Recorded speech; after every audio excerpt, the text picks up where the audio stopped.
Queremos juntos buscar Proverbios capítulo 4.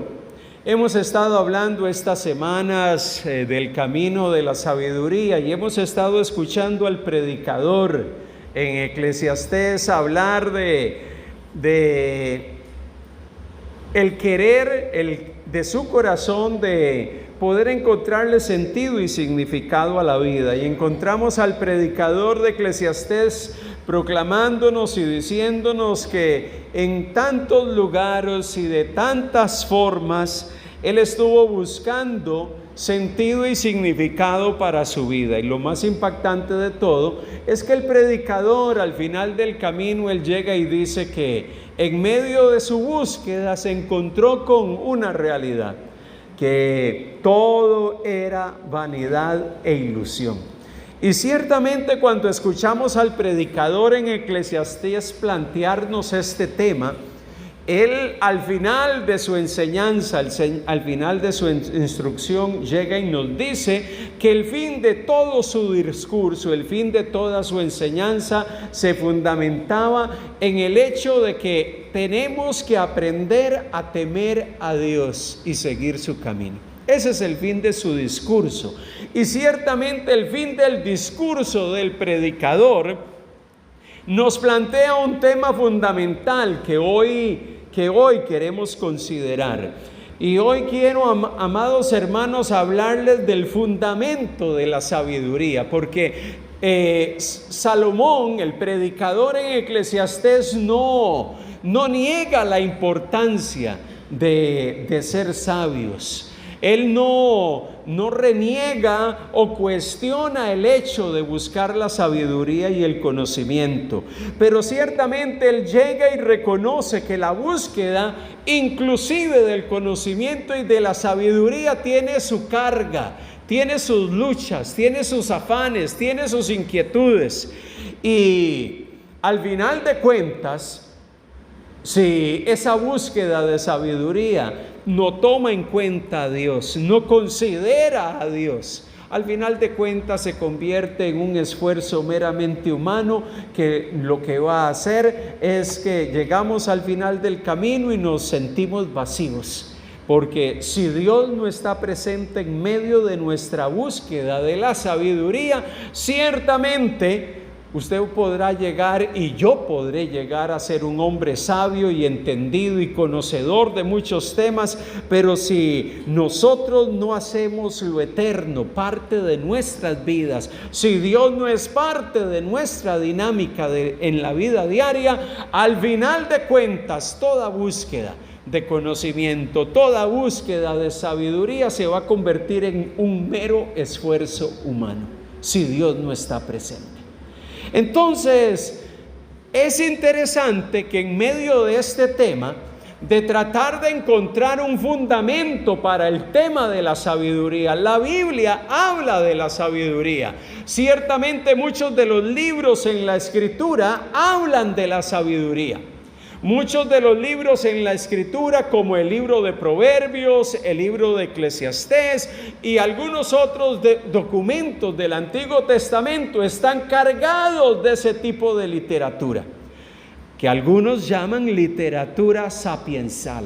O sea, la literatura llena de sabiduría, de entendimiento, literatura que nos mueve a meditar en nuestros caminos, a cómo llevamos nuestra vida, cuál es la manera en que nos conducimos en el día a día.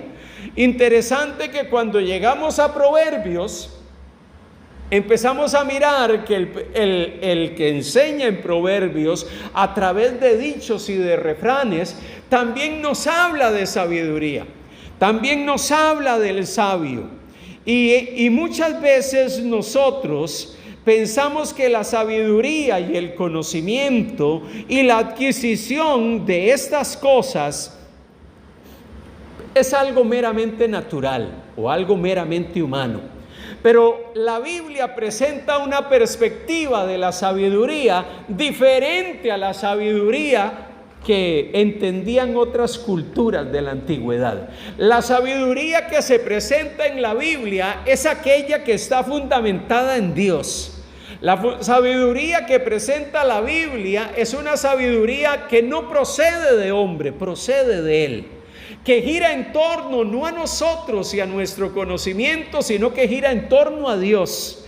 La sabiduría que encontramos en la Escritura y principalmente en los escritos del Antiguo Testamento es una sabiduría que nos hace entender y ver que Dios tiene que ser parte de nuestras decisiones. Dios tiene que ser parte de nuestra dinámica diaria. Y eso es algo de lo cual queremos hablar en este día. ¿Cuál es el fundamento de la sabiduría en la Escritura? Y particularmente en el libro de Proverbios. Vamos a estar mirando algunos textos que están en los primeros 9 capítulos del libro de Proverbios. Y es la base que vamos a estar usando para compartir el tema de este día. Interesantemente, en esos 9 capítulos, el autor nos presenta dos imágenes a través de las cuales se nos habla de la sabiduría. Pero también, además de usar dos imágenes, él usa y presenta y habla de dos tipos de mujeres. Presenta la sabiduría desde la perspectiva de dos tipos de mujeres y usa la mujer como referencia para ilustrar el camino de la sabiduría y al final de cuentas plantearnos un fundamento que es clave para toda aquella persona que quiere transitar por el camino del sabio. Y quiero iniciar con esto.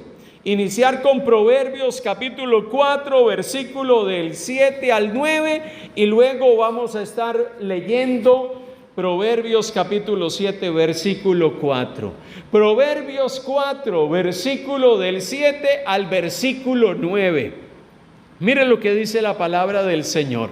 Mire las palabras del escritor de Proverbios que nos alienta a buscar sabiduría. Dice 4, versículo 7 al versículo 9. Dice: sabiduría ante todo. Adquiere sabiduría y sobre todas tus posesiones adquiere inteligencia. Engrandécela y ella te engrandecerá. Ella te honrará cuando tú la hayas abrazado. Adorno de gracia dará a tu cabeza, corona de hermosura te entregará. Las palabras del escritor de Proverbios es: la sabiduría debemos adquirirla. La sabiduría tiene que ser parte de nuestra vida. La inteligencia es algo que debemos de poseer y debemos de incorporar a nuestra vida. Debemos de engrandecerla en nosotros. Y dice que si nosotros hacemos eso, eso se va a convertir en un hermoso adorno que va a coronar nuestra cabeza. Una corona hermosa que se nos va a entregar y que se convierte en un maravilloso tesoro, que se convierte en una maravillosa muestra sobre nuestra vida, que va a ser evidente a todos aquellos que están a nuestro alrededor. Qué hermoso es cuando la Biblia llega y nos presenta la inteligencia y la sabiduría como un maravilloso adorno que usted debe codiciar, que usted debe de anhelar, que usted debe procurar en su vida. La Biblia constantemente nos alienta que la sabiduría es algo que usted tiene que incorporar en todo lo que usted hace, en las decisiones que usted toma, en las cosas que usted ejecuta, en las cosas que usted desarrolla. Mire lo que dice Proverbios capítulo 7, versículo 4. Dice la palabra del Señor en Proverbios capítulo 7, versículo 4. Dice el escritor de Proverbios de la siguiente manera: di a la sabiduría, tú eres mi hermana, y a la inteligencia llama parienta. Llama a la sabiduría, trata a la sabiduría como si fuese tu familia, como si fuese parte de tu hogar, como si fuese parte tuvieses un parentesco con ella.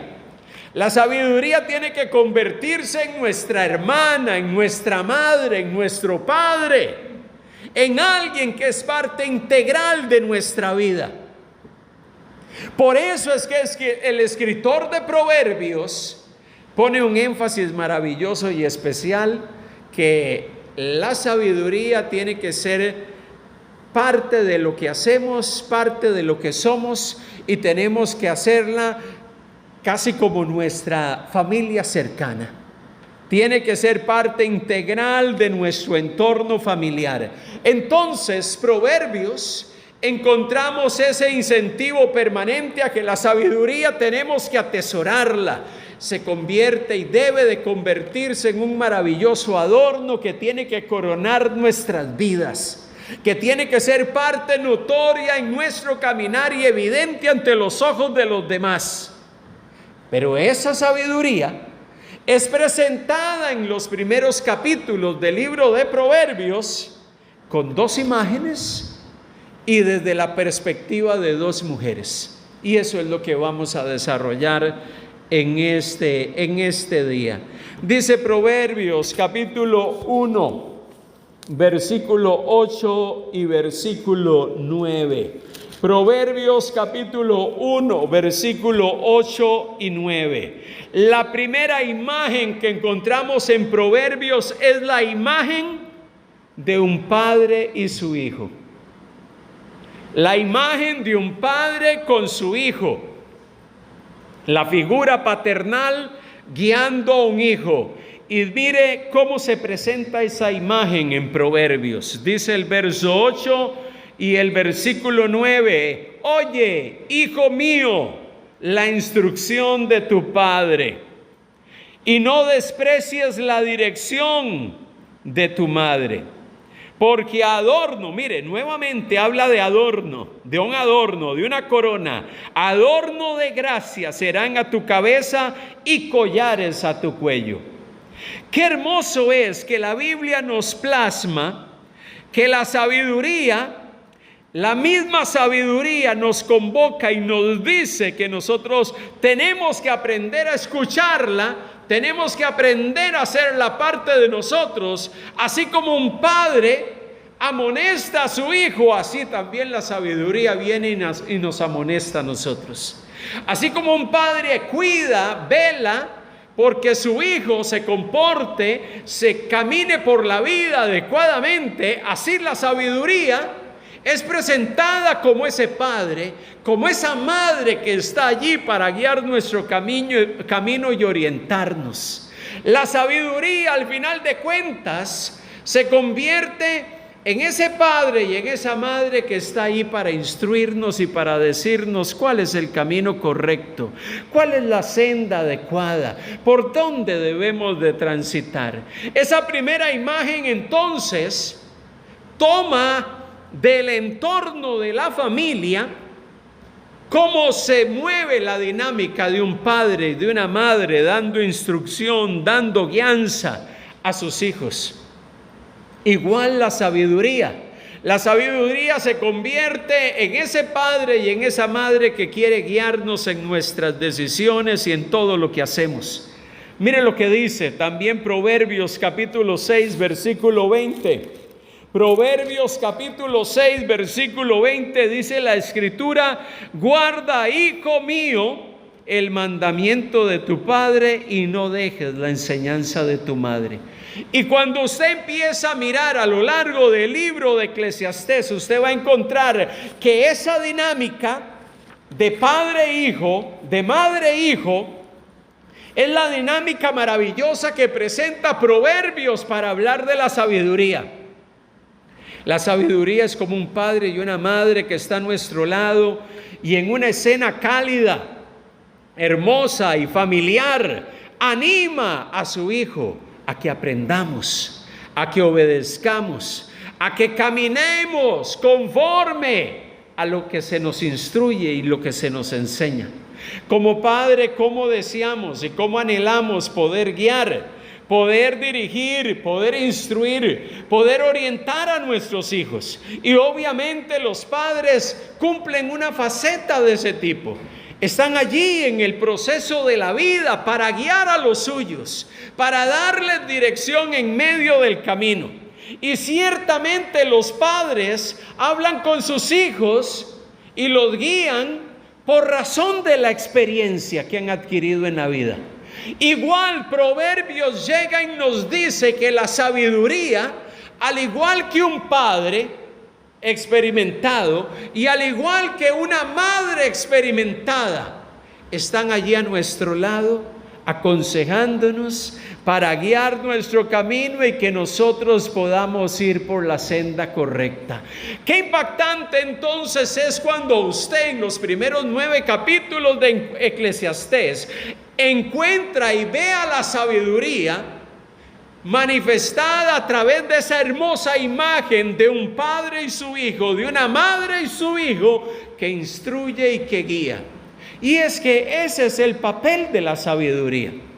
El papel de la sabiduría es guiar nuestro camino. El papel de la sabiduría es hablarnos a través de la experiencia. Es por eso que los libros de sabiduría del Antiguo Testamento, llámese Proverbios, llámese Eclesiastés y algunas otras secciones de libros como Job, el Cantar de los Cantares, los Salmos, que contienen proverbios. El propósito de los sabios es guiar nuestros caminos y a la luz de la experiencia y a partir de la experiencia llegar y decirnos qué es lo que nosotros debemos de considerar en medio del camino. Cuando escuchamos al predicador en Eclesiastés, lo que nos está diciendo es que desde su experiencia, esto es lo que yo les aconsejo. Esto es lo que yo les planteo. Les planteo mi experiencia personal, les planteo lo que yo he vivido. Pero al final del camino en Eclesiastés el predicador llega y dice: a pesar de que yo procuré buscar por muchos medios y de muchas maneras hacer las cosas de la mejor manera, al final del camino me di cuenta que todo lo que hacía, si no tomaba en cuenta a Dios, al final de cuentas era un mero esfuerzo humano cuando Dios no está presente en medio de todo lo que yo hago. La sabiduría de la Biblia entonces es como ese padre y esa madre que nos orientan. Y es que así es la palabra de Dios. La palabra de Dios es viva y eficaz, dice en Hebreos capítulo 4 versículo 12.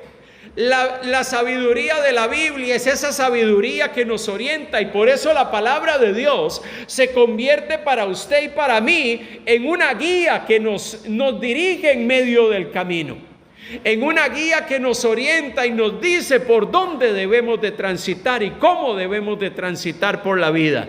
La Biblia y particularmente Eclesiastés nos presenta a la sabiduría como un padre y como una madre. Esa es la primera imagen. Por eso es que usted y yo obtenemos entendimiento para transitar por la vida a través de la instrucción que nos da la palabra de Dios. Porque la palabra de Dios es la que usted y yo recibimos, que nos orienta y nos dirige, nos marca el camino, es una luz en nuestra senda, es como una lámpara que alumbra nuestro caminar y nos dice por dónde debemos de transitar. Todos aquellos que le prestamos atención a la palabra escrita de Dios, a lo que Él ha comunicado, nos estamos asegurando de ponernos un adorno valioso en nuestra vida, una corona. ¿Por qué? Porque estamos aprendiendo a escuchar el consejo de Dios, que como Padre nos habla. La sabiduría desde la perspectiva de Eclesiastés es podemos obtener entendimiento e inteligencia espiritual a partir de escuchar y prestar atención al consejo de Dios. Al consejo de Dios. Primera imagen que usa el libro de Proverbios: la imagen de un padre que instruye, de una madre que da dirección a un hijo. Así es el consejo de la palabra. El consejo de la palabra es un consejo que nos ayuda a dirigir nuestra senda, que nos dice por dónde debemos de transitar, que nos orienta. Y es de sabios aprender a prestar oído a lo que Dios nos habla y a lo que Dios nos comunica. Amén. Esa es la primera imagen que usa el libro de Eclesiastés cuando hablamos de la sabiduría. Pero hay una segunda imagen que usa el libro de Eclesiastés cuando habla de la sabiduría. Y la segunda imagen que se usa en Eclesiastés, vamos a estar leyendo Proverbios capítulo 1 y vamos a leer desde el versículo 20 hasta el versículo 32.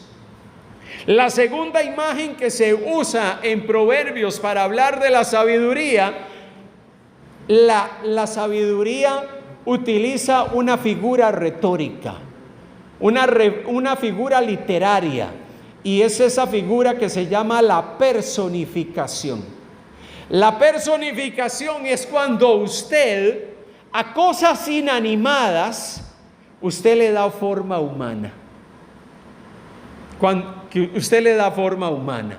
Un ejemplo, cuando usted lee en los Salmos que los árboles del campo aplaudirán. Hay cánticos que entonan esas estrofas, ¿verdad? En los coros.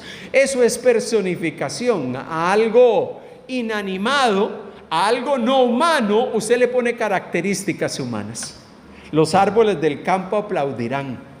Usted lee pasajes de los Salmos donde dice que los ríos hablan, que los ríos emiten esto, que los cielos anuncian la gloria de Dios. Bueno, los cielos no hablan, pero los cielos sí ponen en evidencia la majestad de Dios. ¿Cuántos de ustedes han escuchado a una nube hablar? Ninguno de nosotros, ¿verdad?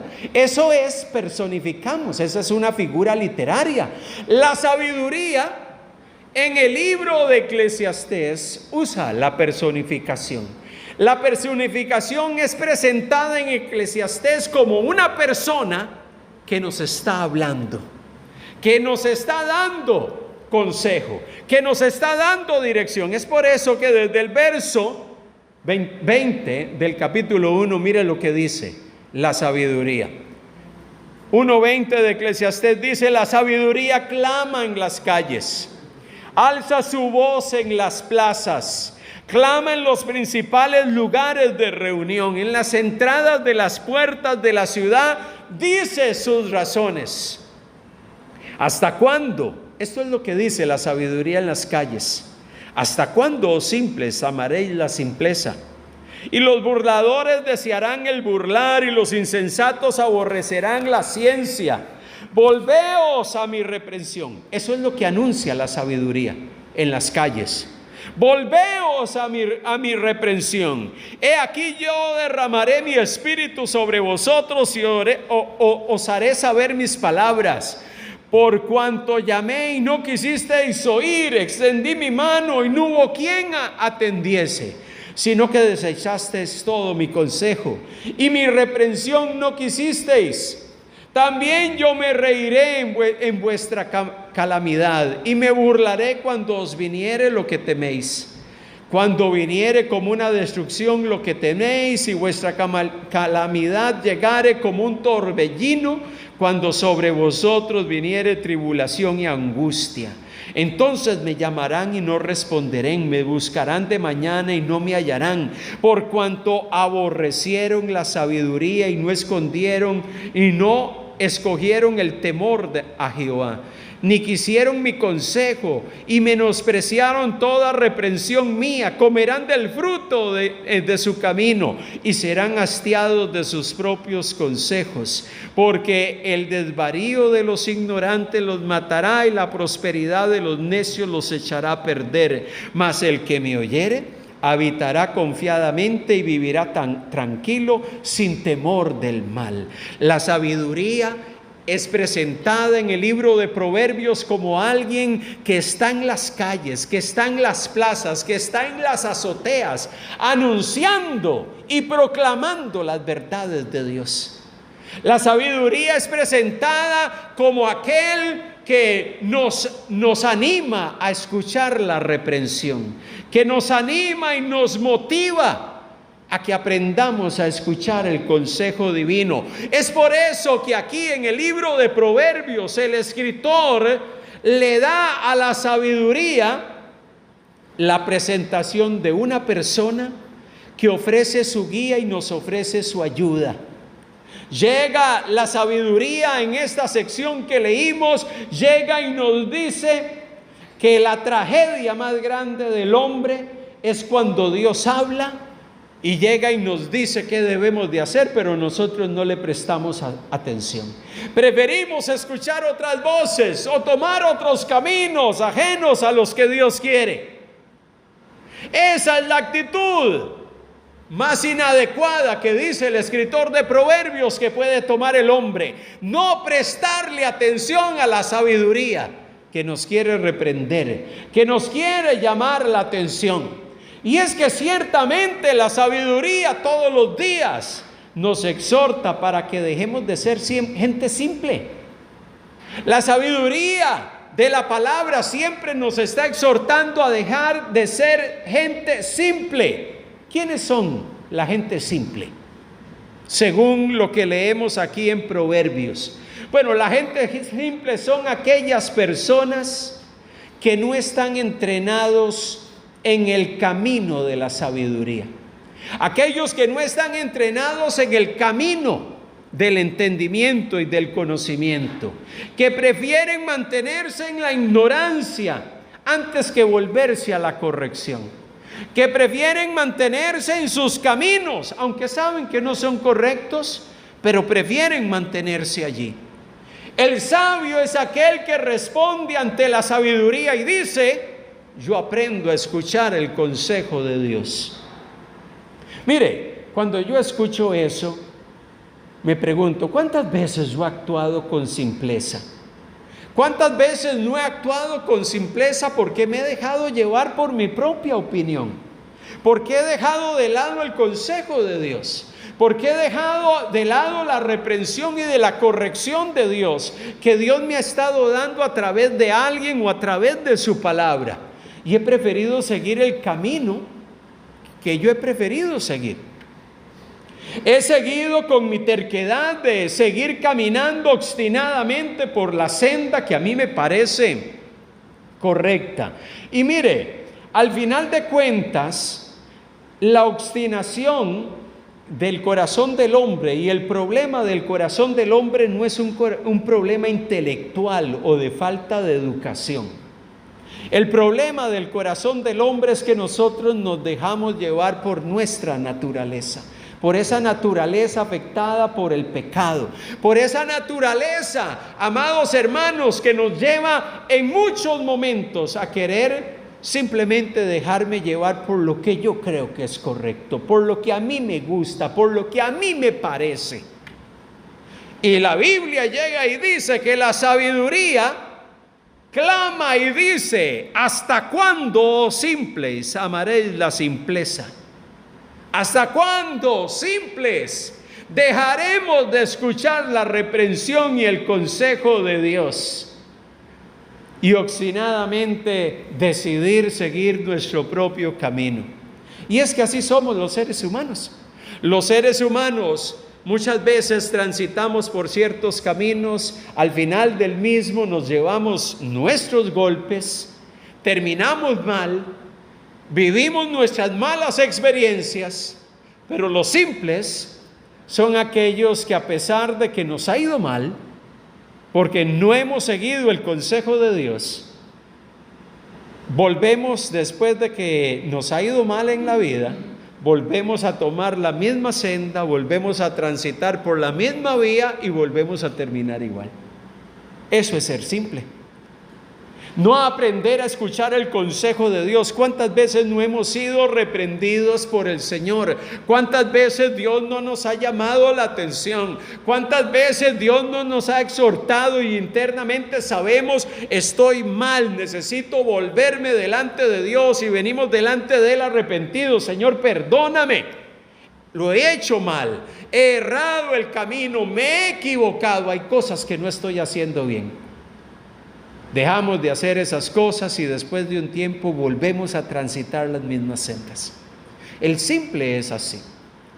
El simple no aprende a escuchar el consejo de Dios. Y si lo escucha por un momento y después vuelve a transitar por el mismo camino. Pero la sabiduría nos exhorta y nos anima para que nosotros no transitemos por esa senda. La sabiduría es presentada como ese personaje que nos llama la atención, que clama en las calles y nos dice: despierta, aprende a escuchar el consejo de Dios. Porque si aprendes a escuchar el consejo de Dios, te va a ir bien. Si aprendes a escuchar el consejo divino, vas a ver bendición en tu vida. Pero si determinamos persistir en nuestras conductas, al final de cuentas, lo que vamos a experimentar es ruina y es miseria. Y eso no es lo que queremos. Usted y yo queremos aprender a transitar por el camino del hombre sabio y del hombre inteligente que aprende a escuchar el consejo divino. Por eso la sabiduría en Eclesiastés es presentada a través de esas dos imágenes: la imagen de un padre y de una madre que corrigen a sus hijos, y la imagen de una persona, la misma sabiduría, que clama y nos llama la atención para que nosotros dejemos la simpleza. Dios no quiere que usted y yo seamos gente simple. Y tal vez en nuestro entorno cultural hablar de simpleza puede ser entendido de una manera diferente a como se entendía en el mundo antiguo. En el mundo antiguo, el simple era el que no prestaba oído a la sabiduría. Y en este caso a la sabiduría divina. Y prefería escuchar otras voces antes que la de Dios. Y el llamado de la sabiduría es para que usted y yo podamos responder ante lo que Dios quiere de nosotros en este tiempo que estamos viviendo. Hablamos de dos imágenes: la imagen de un padre y de una madre que exhortan a sus hijos. Así es presentada la sabiduría en Eclesiastés. La otra imagen es: la sabiduría es personificada como alguien que clama, que habla en las calles. Ciertamente la sabiduría no es una persona, pero es presentada así en la Biblia y nosotros debemos de aprender a escucharla. Pero también la sabiduría en Eclesiastés, en sus primeros 9 capítulos, es presentada desde la perspectiva de dos mujeres, desde la perspectiva de dos figuras femeninas. La primera de ellas podríamos encontrar en Proverbios capítulo 9, versículo del 1 al versículo 6. Proverbios capítulo 9, versículo del 1 al 6, llega y dice de la siguiente manera la palabra del Señor: la sabiduría edificó su casa, labró sus 7 columnas, mató sus víctimas, mezcló su vino y puso su mesa. Envió sus criadas, sobre lo más alto de la ciudad clamó. Dice a cualquier simple: ven acá. A los faltos de cordura dice: venid, comed mi pan y bebed del vino que yo os he mezclado. Dejad las simplezas y vivid, y andad por el camino de la inteligencia. El que corrige al escarnecedor se acarrea afrenta. El que reprende al impío se atrae mancha. No reprendas al escarnecedor para que no te aborrezca. Corrige al sabio y te amará. Da al sabio y será más sabio. Enseña al justo y aumentará su saber. Qué impactante es que cuando leemos Eclesiastés, y Eclesiastés capítulo 9, y usted lo puede leer completo en su casa, Eclesiastés en el capítulo 9 lo presenta en medio de un diálogo asociado con una mujer insensata. Con una mujer insensata y una mujer sabia. A lo largo de Proverbios 9 se habla de ese contraste: la mujer insensata y la mujer sabia. La sabiduría ciertamente es presentada como alguien que nos convoca a un banquete. La sabiduría se presenta como alguien que nos convoca a una mesa donde podemos disfrutar de maravillosos manjares que la sabiduría nos ofrece y nos presenta para que nosotros los podamos comer, para que nosotros los podamos disfrutar, para que nosotros podamos comer de ellos, disfrutar de ellos. Sigue diciendo el verso 7 en adelante. El verso 10 en adelante, seguimos leyendo. El temor de Jehová es el principio de la sabiduría, y el conocimiento del Altísimo es la inteligencia. Porque por mí se aumentarán tus días, y años de vida se te añadirán. Y si fueres sabios, para ti lo serás, y si fueres escarnecedor, pagarás tú solo. La mujer insensata es alborotadora, es simple e ignorante. Se sienta en una silla a la puerta de su casa, en los lugares altos de la ciudad, para llamar a los que pasan por el camino, que van por sus caminos derechos. Dice a cualquier simple: ven acá. A los faltos de cordura dijo: las aguas hurtadas son dulces, y el pan comido en oculto es sabroso. Y no saben que allí están los muertos, que sus convidados están en los profundos del Seol. ¡Qué tremendo! Eclesiastés 9 nos presenta la visual de dos tipos de mujeres. Dos tipos de mujeres, dos figuras femeninas. Una figura femenina que invita a venir a comer a las mesas los beneficios de la sabiduría y a disfrutar de ella. Una mujer sabia que nos dicen: coman, disfruten de los bienes y de las cosas positivas y de las bendiciones que la sabiduría te ofrece. Pero también la sabiduría en Eclesiastés 9 es presentada como una mujer insensata. ¿Qué es lo que hace? Que invita, Proverbios 9, que invita a los que pasan alrededor del camino. ¿Y a quiénes son los que invita? A los faltos de cordura, a los simples. Y a estos los invita, los seduce, para que vengan y disfruten de lo que ella ofrece. ¿Y qué es lo que ofrece la mujer insensata de Proverbios capítulo 9? Lo que ofrece es que puedan venir y disfrutar de lo que ella da. Y dice que los convidados, lo que llegan a disfrutar es de muerte y de todo lo que se produce en lo profundo del Seol. Muerte, miseria y ruina. Cuando miramos esas dos imágenes en Proverbios capítulo 9, lo que encontramos entonces es que esa figura femenina, la mujer sabia, y esa figura femenina, la mujer insensata, nos presenta ese maravilloso contraste que el libro de Proverbios nos comparte a lo largo de sus capítulos, y que nos reta y que nos desafía a cuál es la senda que usted y yo vamos a determinar transitar. ¿Cuál es el camino que usted y yo vamos a determinar por el cual vamos a determinar andar? Ciertamente,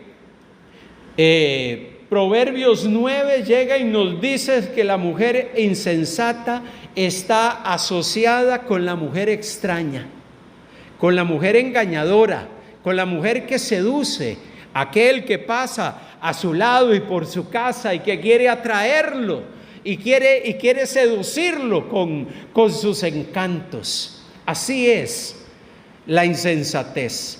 La insensatez quiere que nosotros caminemos por la senda de no escuchar el consejo, de no prestar atención a la reprensión.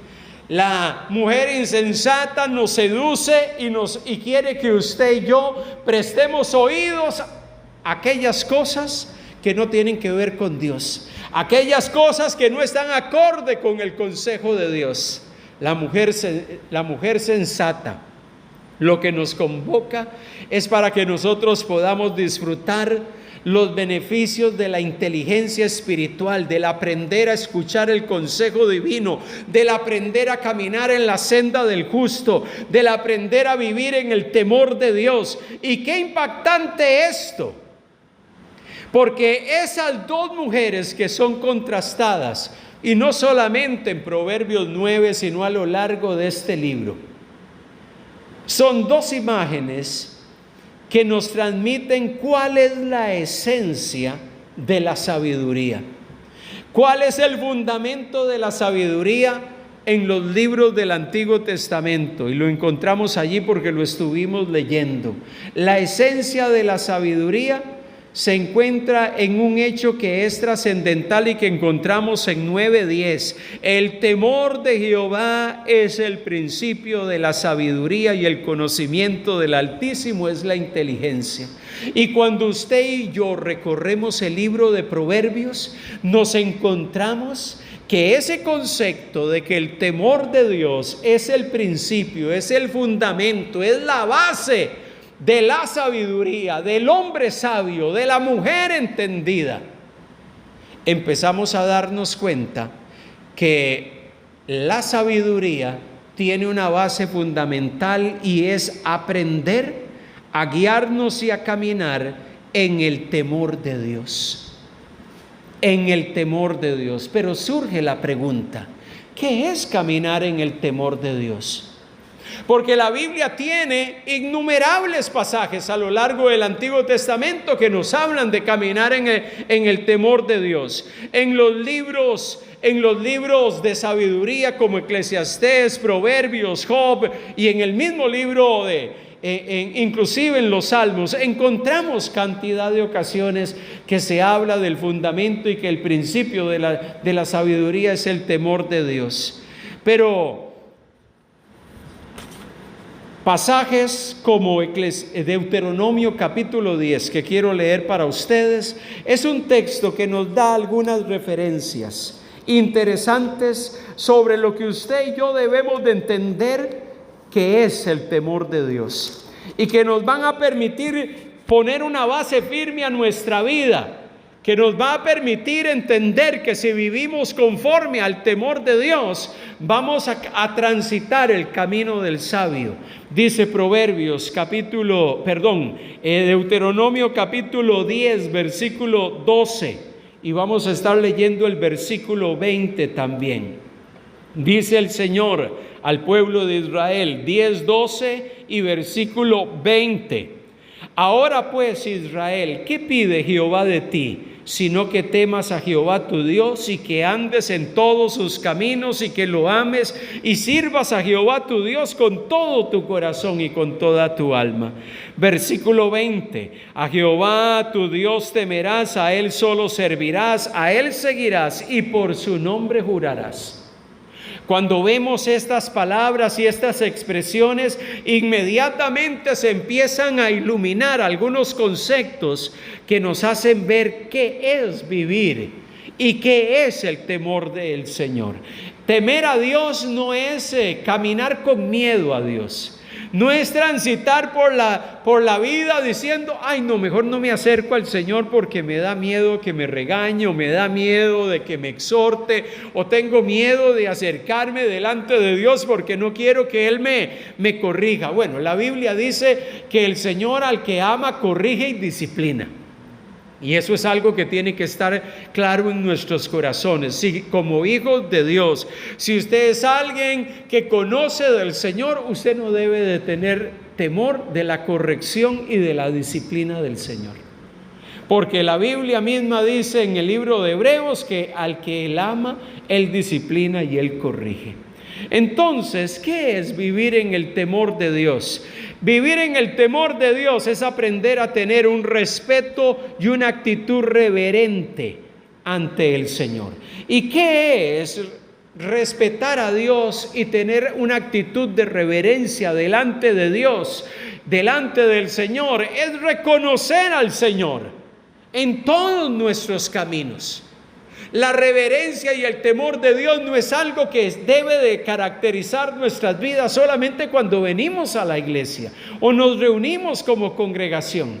El temor de Dios es esa actitud reverencial, es esa actitud de reconocer a Dios donde quiera que nosotros estemos. Dios no solamente me ve cuando estoy aquí alabándolo. Dios me ve cuando estoy en la oficina y me toca tomar una decisión ejecutiva en medio del trabajo y nos ponen en medio de ciertas encrucijadas éticas entre hacer lo correcto y hacer lo incorrecto. Allí también Dios está viendo. Cuando te toca en medio de una situación particular tomar una decisión, pero te exponen y te dicen que haga esto de tal manera, pero para hacerlo usted tiene que mentir. Y usted está en medio de esa encrucijada ética. Allí está Dios también mirando. Dios no solamente está mirando cuando estás aquí en la iglesia y está usted levantando su mano y adorando el nombre del Señor. Dios está en cada lugar donde nosotros estamos viéndonos. Y tener una actitud reverencial delante de Dios es saber que yo debo de aprender a conducirme como agrada a Dios donde quiera que yo me encuentre. Porque este no es un asunto solamente si me están viendo los hombres. Es que lo más impactante en cuanto a este tema es el hecho de que Dios está en todo lugar y Dios ve todo lo que yo hago. Caminar entonces en el temor de Dios es darme cuenta que Dios está presente y activo donde quiera que yo estoy. Él ve todo lo que yo hago y por eso yo tengo que aprender a conducirme conforme a lo que Él desea y lo que Él quiere. Caminar en el temor de Dios, que es el fundamento de la sabiduría, es la actitud que debe prevalecer en nosotros, que se pone de manifiesto en una adoración sumisa y fiel al Señor. Y adoración fiel a Dios no es solamente cuando yo vengo aquí y canto. Adoración a Dios es que todos mis actos y todas mis acciones glorifican a Dios.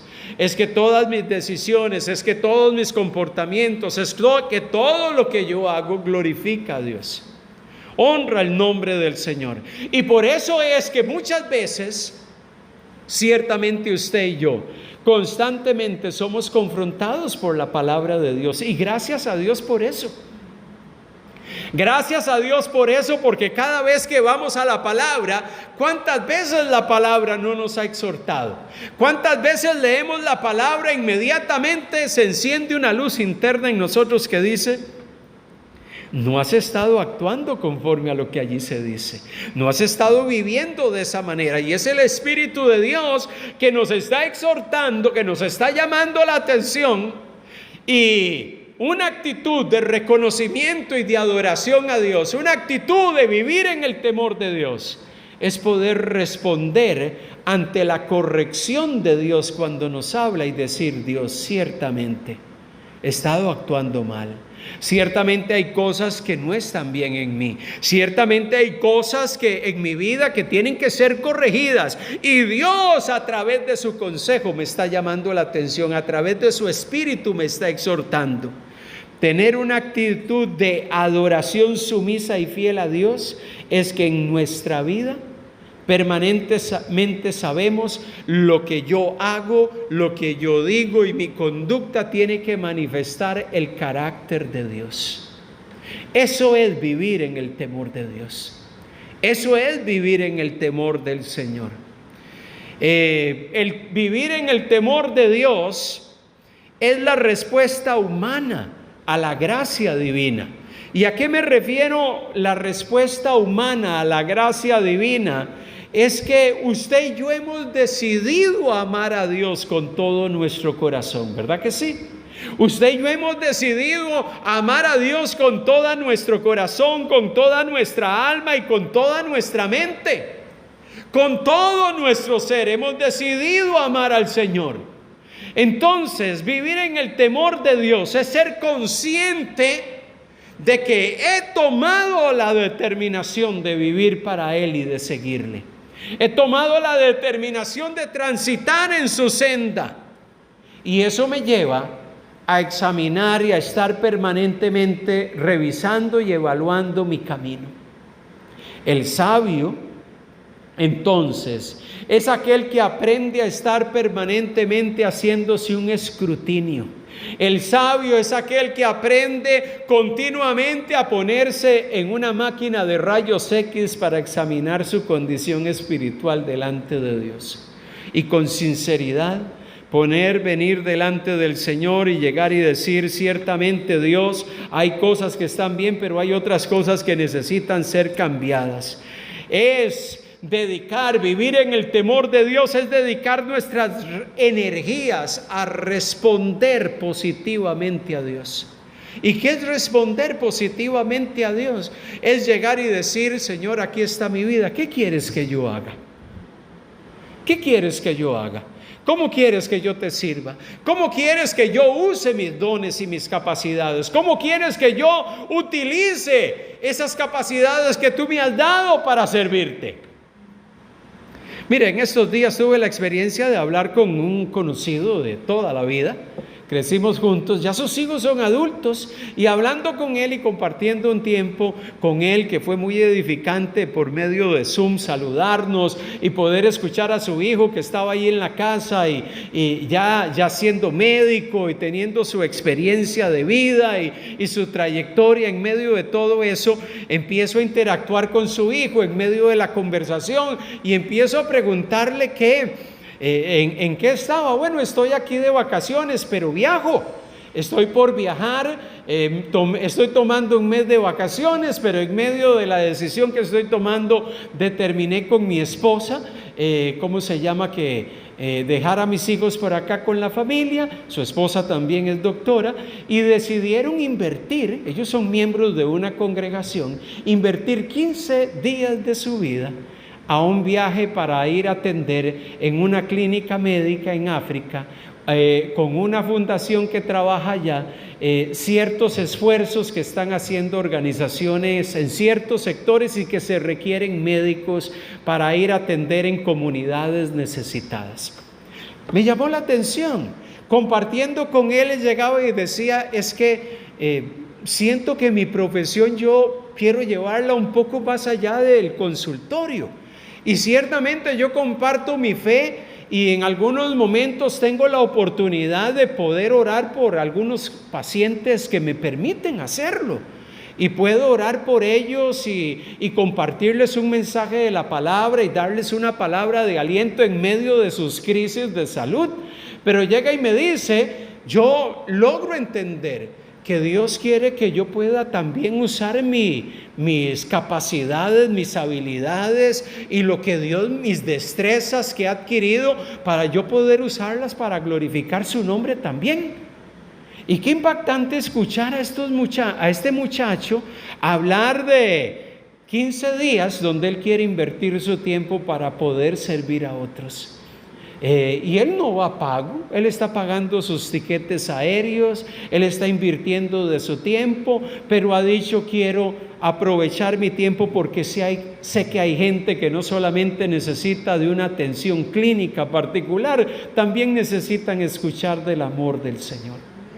Qué interesante cuando empezamos a mirarnos nosotros. Yo creo que caminar en el temor de Dios también es llegar y decir: Dios, ¿qué quieres hacer con mi vida?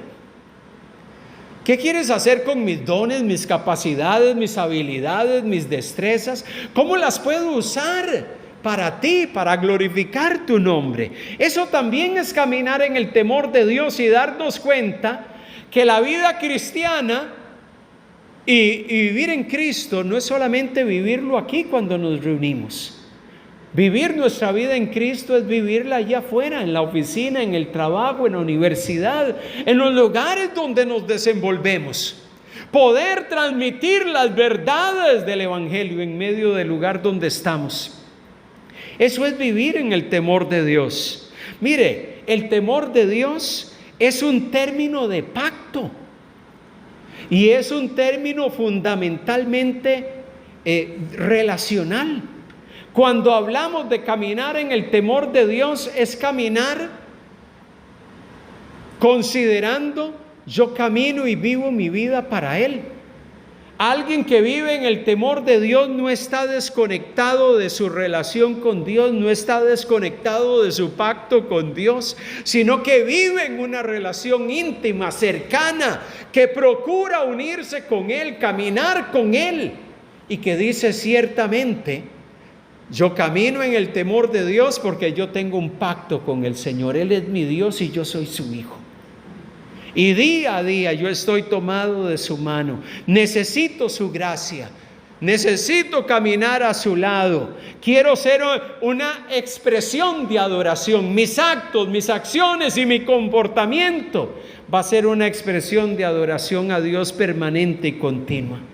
Eso es vivir en el temor de Dios. Entonces, si la base y el fundamento de la sabiduría, la base sólida de la sabiduría es el temor de Dios, entonces usted y yo tenemos que hacernos un examen en este día y preguntarnos: ¿ciertamente estoy viviendo en el temor de Dios? Mi vida es una vida que considera a Dios en todas sus facetas. ¿Está Dios presente en todo lo que yo hago? ¿Dios es parte de mis acciones, de mis decisiones, de mis pensamientos? ¿O Dios solamente está presente en mi mente y en mi corazón cuando vengo al culto y escucho la palabra y canto, pero el resto de los días de la semana estoy desconectado de Él? Si nos desconectamos en el resto de la semana de Dios, la pregunta es: ciertamente, entonces, ¿estaremos viviendo en el temor del Señor? ¿Será eso vivir en el temor de Dios? Tener ciertas horas de la semana para estar conectados con Él a través de la palabra, de entonar cánticos espirituales a Él, pero el resto del día ocupamos nuestra mente, nuestros pensamientos, nuestro hablar en otros temas, en otras cosas y en otros asuntos, y Dios no tiene un papel relevante en lo que hacemos?